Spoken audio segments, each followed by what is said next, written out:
The 23 on the front of the gate says it all. This is Michael Jordan's house. That's about to change. On November 22nd, this legendary property, designed, built, and lived in by Michael Jordan for 19 years, will sell to the highest bidder, and we're giving you a chance to see it like never before. Time to see behind the 23.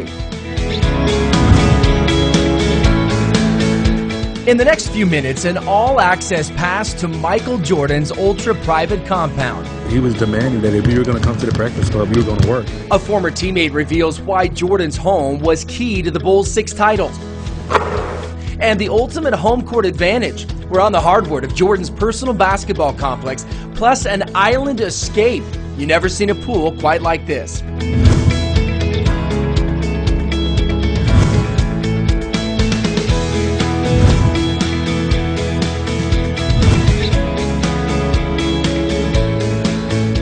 With a home this big, where do you start?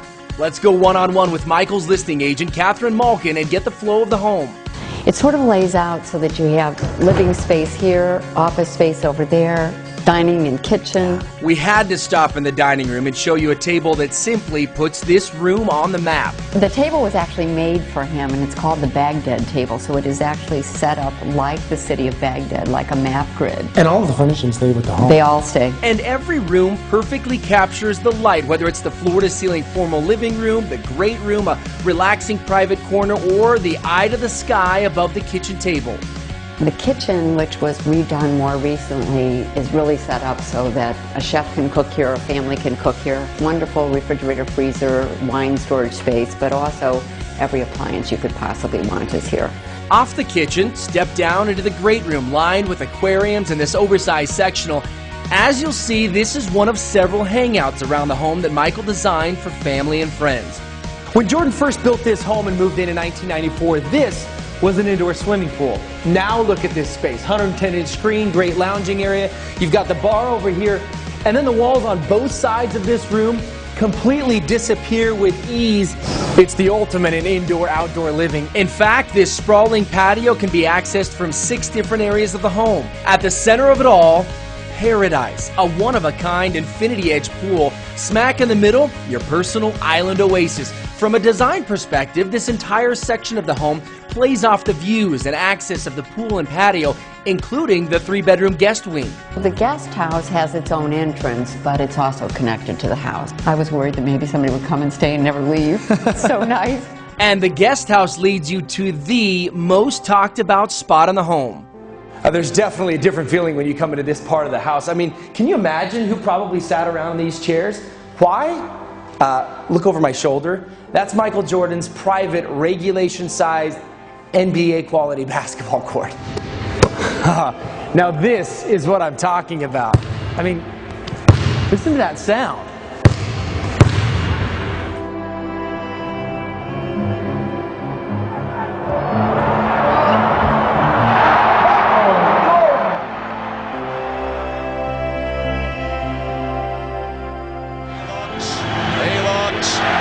He gives to Jordan.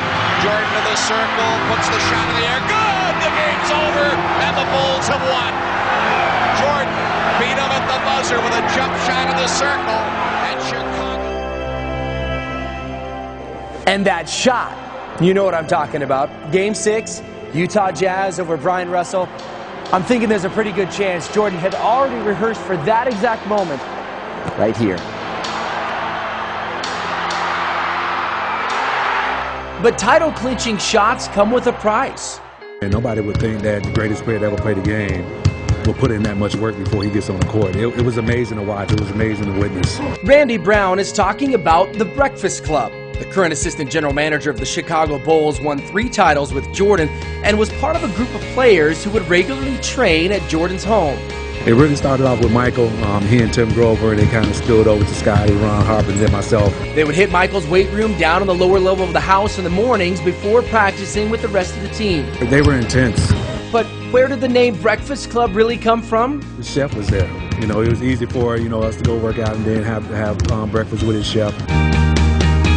But things have changed since the days of the Breakfast Club. The home has seen an extensive renovation, including much of the lower level. We did the wine cellar area that's behind it, but this used to be the exercise room. Now it became a card room, cigar room, just sort of a boys' room.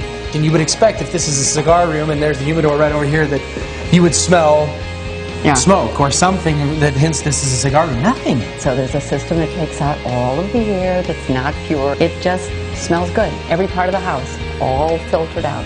We told you there were some amazing hangout spots in the house, and we're not done yet. Let's go upstairs to a place that very few have seen. When Jordan wasn't winning championships with the Bulls, he was relaxing around his property.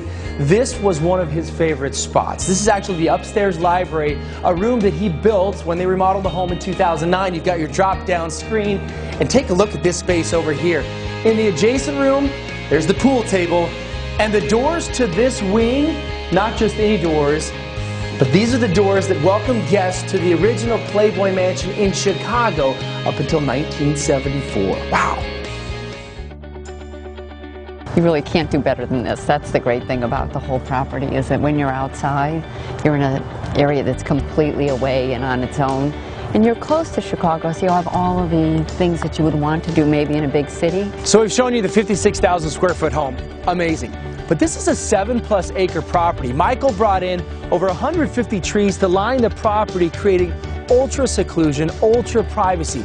Then you have a pond fully stocked, a tennis court.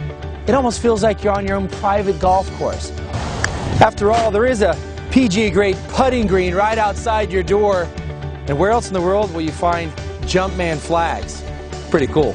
The home, the 7+ acres, the legendary history, indeed an all-star lineup. I'm here with Nick Leonard. He's with Concierge Auctions and is actually the project manager here at the Jordan House. This originally listed at $29 million. You're telling me this will go to the highest bidder? Yeah, the property is going to sell to the high bidder on November 22nd. We can't wait. And a lot of people may be surprised that Jordan is auctioning his house. We do this all the time. You know, fame withheld, Michael Jordan has a lot of similarities to kind of our typical seller. He's an extremely savvy, very successful business person.